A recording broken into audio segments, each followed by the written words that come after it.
Bismillahirrahmanirrahim. Assalamualaikum warahmatullahi wabarakatuh.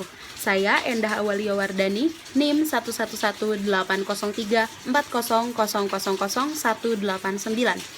Dalam video kali ini saya akan menjelaskan dua hal. Yang pertama adalah sekilas tentang buku ICTN Islam karya Profesor Dr. Muhammad Fauzan Nurdin, dan yang kedua adalah gagasan sekularisasi Islam yang digagas oleh Nurholis Majid. Video ini adalah untuk memenuhi tugas ujian akhir semester mata kuliah Al-Quran dan TIK yang diampu oleh Bapak Yusuf Durrahman dan juga Bapak Fasjud Syukroni.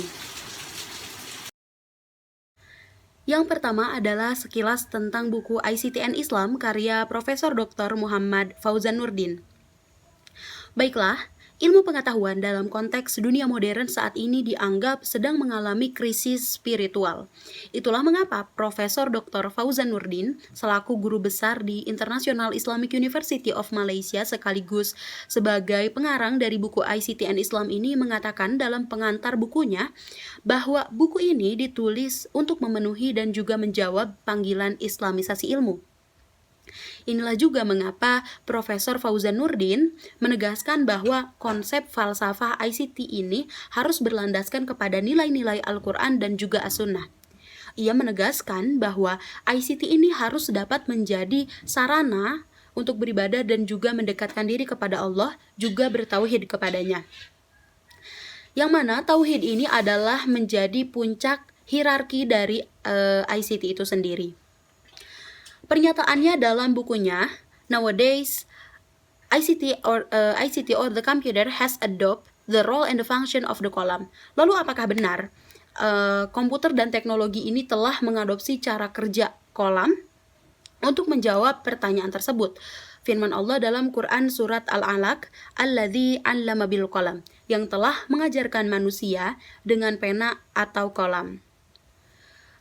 Makna dari kolam atau pena di sini dapat kita pahami sebagai alat untuk menulis, menyimpan, dan berbagi sesuatu, berbagi ilmu pengetahuan.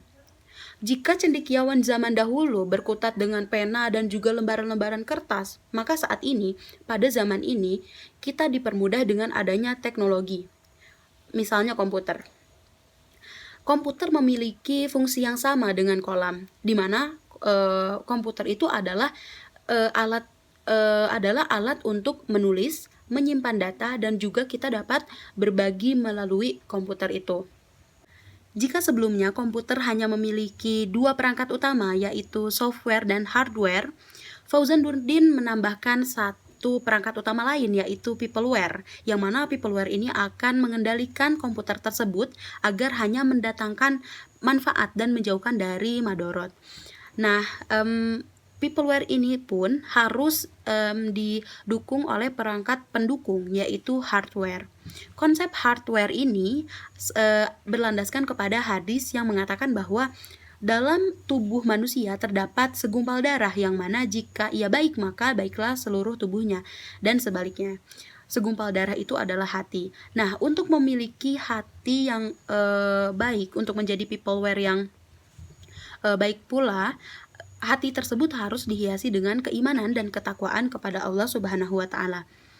Nah, Fauzan Nurdin juga menegaskan dalam bukunya bahwa teknologi adalah anugerah dari Allah yang harus disyukuri, dan salah satu cara untuk bersyukur itu adalah dengan mempergunakannya sebaik mungkin. Maka kita sebagai peopleware harus memiliki hardware yang dihiasi dengan keimanan dan juga ketakwaan agar dapat mempergunakan teknologi dengan sangat baik. Dan kita sebagai peopleware tersebut, kita harus menghiasi hardware kita dengan keimanan dan ketakwaan sehingga kita bisa menjadi peopleware yang baik dan cerdas, dapat mengendalikan TIK dan dapat mendatangkan manfaat dari teknologi tersebut serta maslahat untuk semua orang seluas-luasnya. Nah, jangan sampai kita yang dikendalikan oleh teknologi tersebut sehingga kita lalai akan kewajiban-kewajiban kita. Semestinya teknologi ini harus dapat menjadi sarana kita untuk beribadah, karena pada zaman sekarang ini teknologi sudah sangat digemari dan itu bisa menjadi celah untuk kita untuk membantu dakwah Islam, dalam penyebaran dakwah Islam. Ya, Profesor Dr. Muhammad Fauzan Nurdin juga dalam bukunya ICTN Islam ini ingin menunjukkan hubungan antara sains dan teknologi dengan Islam, di mana ketika sains ini, teknologi ini berjalan selaras dengan Al-Quran dan As-Sunnah, maka itu akan sangat mendatangkan manfaat yang sangat besar untuk umat Islam. Baiklah, mungkin demikian penjelasan saya mengenai buku ICTN Islam yang dikarang oleh Profesor Dr. Fauzan Nurdin. Untuk yang selanjutnya adalah gagasan sekularisasi Islam yang digagas oleh Nurholis Majid. Baiklah, sebelum melanjutkan kepada pembahasan, saya akan sedikit menjelaskan siapa itu Nurholis Majid. Baiklah, Nurholis Majid atau yang lebih dikenal akrab dengan sapaan Cak Nur ini adalah seorang pria kelahiran Jombang 17 Maret 1939. Ia juga memiliki seorang istri yang bernama Omi Komariah yang lahir di Madiun 5 Januari 1949. Cak Nur ini adalah santri, alumni Pondok Modern Darussalam Gontor Ponorogo. Ia juga mengambil S1 jurusan Sastra Arab di IAIN Syarif Hidayatullah. Ia juga merupakan doktor lulusan Universitas Chicago di Amerika Serikat.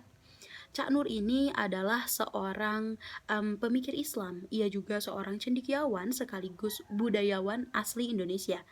Ia dicintai banyak orang karena karya-karyanya, tapi ia juga memiliki pembenci karena memang saat menjadi ketua PBHMI sampai akhir hayatnya ia tidak pernah berhenti untuk meniupkan semangat pembaharuan Islam yang kerap kali berujung pada kontroversi.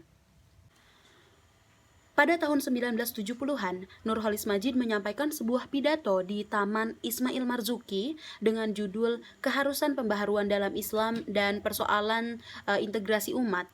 Inti dari pidato tersebut adalah tentang kegelisahan intelektualnya melihat kebuntuan pemikiran umat Islam di Indonesia dan juga kehilangan daya dobrak psikologis dalam perjuangan mereka.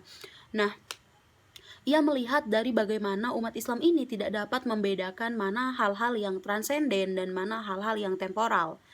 Kadang-kadang umat Islam menempatkan nilai-nilai temporal menjadi nilai-nilai yang transenden dan sebaliknya. Inilah mengapa pembaharuan pemikiran Islam menurut Nurholis Majid perlu dilakukan. Nurholis Majid atau Cak Nur ini sering dianggap sebagai sosok yang kontroversial karena gagasan-gagasannya yang sering disalahpahami, disalahartikan, dan juga sering mendapatkan kritik tajam dari berbagai pihak. Salah satu gagasan kontroversialnya adalah gagasan sekularisasi Islam ini. Gagasan yang dianggap membahayakan untuk akidah umat Islam karena berasal dari barat dan juga dianggap memisahkan persoalan dunia dan akhirat, dan Islam tidak mengenal konsep tersebut. Namun, sekularisasi yang dimaksud oleh Cak Nur itu tidak demikian. Sekularisasi di sini tidak bermaksud untuk menerapkan sekularisme dan menjadikan umat Islam sekularis. Karena sekularisasi di sini tidak dimaknai sebagai sekularisme yang sebagaimana dikenal dalam dunia barat. Dalam hal ini, Nurholis Majid membedakan makna antara sekularisasi dan juga sekularisme. Ide sekularisasi ini menurut Fahri Ali dan juga Bahtiar Effendi adalah dimaksudkan untuk membedakan dan bukan untuk memisahkan persoalan dunia dan akhirat. Ide sekularisasi ini dimaksudkan untuk membumikan ajaran Islam. Cak Nur sendiri dalam ide sekularisasinya ini menyeru kepada umat Islam untuk berhenti mensucikan hal-hal yang memang tidak suci, untuk berhenti menyamakan antara agama dan tradisi seperti organisasi, partai politik, dan lain sebagainya. Karena menurut Cak Nur, ketika umat muslim konsisten dengan tauhidnya, maka pemutlakan hanya untuk Allah dan tidak ada yang sakral selain Allah. Dan ketika umat Islam itu menjadikan hal-hal yang hal-hal yang tidak suci menjadi hal-hal yang transenden, itu akan bertentangan dengan konsep monoteisme Islam. Pemikiran utama Cak Nur sendiri ini sebetulnya berasal dari pemahamannya yang mendalam tentang dua prinsip dasar Islam, yaitu prinsip tauhid dan juga konsep manusia sebagai khalifah di bumi. Yang mana konsekuensi dari konsep tauhid ini adalah hanya mentransendenkan Allah dan menganggap persoalan dunia seperti persoalan politik, sosial, dan juga kultural sebagaimana mestinya, sebagaimana seharusnya, yaitu sebagai persoalan duniawi. Dan yang mana juga konsep manusia sebagai khalifah di bumi ini memberikan ruang kebebasan untuk bertindak kepada manusia. Dan kebebasan itu dapat menjadikan manusia melakukan kebaikan dalam kehidupannya. Dan itu berarti mengarah kepada kemajuan peradaban manusia. Nah, tapi masalahnya di sini adalah umat Islam seperti kehilangan kreativitas dan juga kehilangan daya dobrak, sehingga seolah-olah lebih memilih diam dan pasrah akan keadaan. Ide sekularisasi Islam ini kemudian mendapat kritik tajam dari berbagai pihak yang dipicu oleh penggunaan kata sekularisasi.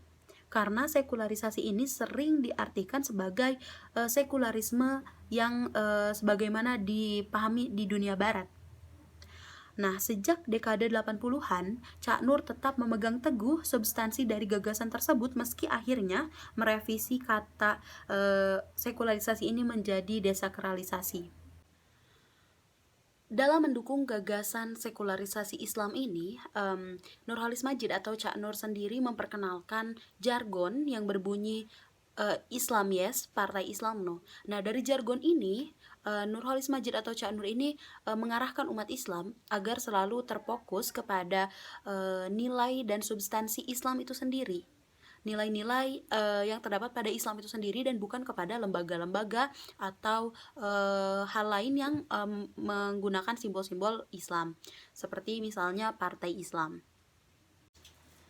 Sebetulnya gagasan sekularisasi Islam ini adalah sebuah respon dari persoalan politik saat itu, di mana umat Islam ini tidak dapat membedakan mana persoalan politik dan mana persoalan agama, sehingga banyak umat Islam yang mempolitisasi agama.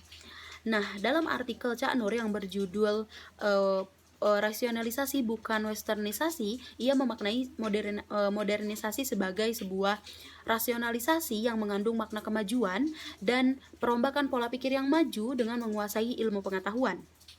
Ia bahkan menegaskan bahwa modernisasi bagi umat Islam adalah sebuah keharusan, karena modernisasi pada dasarnya adalah berpikir dan bertindak sesuai dengan fitrah dan sunatullah yang hak. Namun ia menegaskan kembali bahwa modernisasi di sini bukanlah westernisasi atau meniru gaya hidup barat. Nurholis Madjid hanya menyetujui dari aspek spirit dari modernisasi, yaitu kemajuan berpikir. Nah, salah satu dari wujud kemajuan berpikir di sini adalah sekularisasi Islam. Sekali lagi ditegaskan bahwa sekularisasi ini bukanlah sebagaimana sekularisme yang menjadi ideologi barat. Sekularisasi di sini adalah merupakan sebuah bentuk liberalisasi, yaitu pembebasan umat manusia dari keyakinan dan pemahaman keliru yang sudah mapan. Mungkin demikian yang dapat saya sampaikan, mudah-mudahan bermanfaat dan dapat dipahami, dan saya mohon maaf apabila terdapat banyak kesalahan dan kekeliruan. Akhir kata, wassalamualaikum warahmatullahi wabarakatuh.